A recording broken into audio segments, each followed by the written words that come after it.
নমস্কার, রসিক রান্নাঘর ব্লগে আপনাদের সবাইকে আমন্ত্রণ। আজ আমি আপনাদের সামনে নিয়ে এসেছি কচু চিংড়ি পকোড়ার রেসিপি। আশা করি আপনাদের ভালো লাগবে। আপনারা পুরো রেসিপি দেখার জন্য আমার পাশে থাকুন। চলুন আজকের রেসিপিটা তৈরি করে ফেলি। রান্না করার জন্য সব উপকরণ পরিমাণ মতো নিয়েছি। মাছগুলো পরিষ্কার জলে ভালোভাবে ধুয়ে নিয়েছি। একবার খেলে মন চাইবে বারবার, বাঙালি হৃদয়ের রান্না কচু চিংড়ির পকোড়া। প্রথমে একটা বাটিতে 300 গ্রাম কচু চিংড়ি মাছ নিয়েছি রান্না করার জন্য। একটা বড় সাইজের পেঁয়াজ কুচি,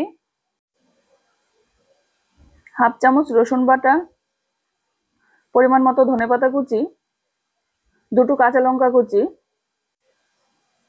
5 চামচ বেসন গুঁড়ো, হাফ চামচ হলুদ গুঁড়ো, হাফ চামচ লঙ্কা গুঁড়ো, স্বাদ মতো নুন দিয়ে মাছগুলো ভালোভাবে মেখে নেব।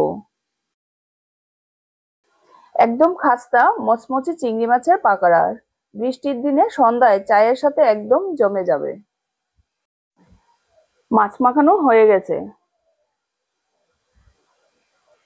চুলার আঁচ অন করে দিয়েছি। প্যান গরম হয়ে গেছে, প্যানে আমি 1 কাপ তেল দিয়ে দেব। মাছ মাখানোর পর ছোট ছোট বল তৈরি করে হাত দিয়ে চাপিয়ে বড়ার মতো করে ডুবো তেলে ভেজে নেব। হাত দিয়ে ছোট ছোট বড়ার আকারে তেলে ভেজে নেব।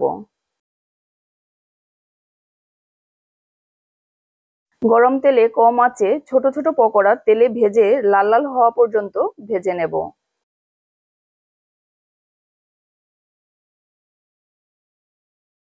গরম গরম পকোড়া ভাতের সাথে আর চাটনি সস দিয়ে খেতে খুবই অসাধারণ লাগে।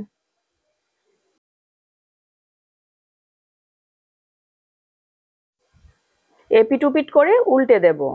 এক পিঠ হয়ে গেছে, আরেক পিঠ উল্টে দেব।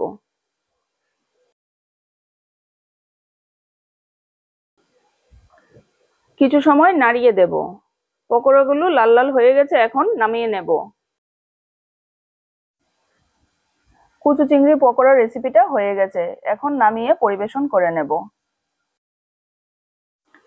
সন্ধ্যার টিফিনে ভাতের সাথে ও ফ্রাইড রাইসের সাথে খেতে খুবই সুস্বাদু লাগবে। আপনারাও আমার মতো করে রান্না করে খাবেন আর আমাকে কমেন্টস করে জানাবেন।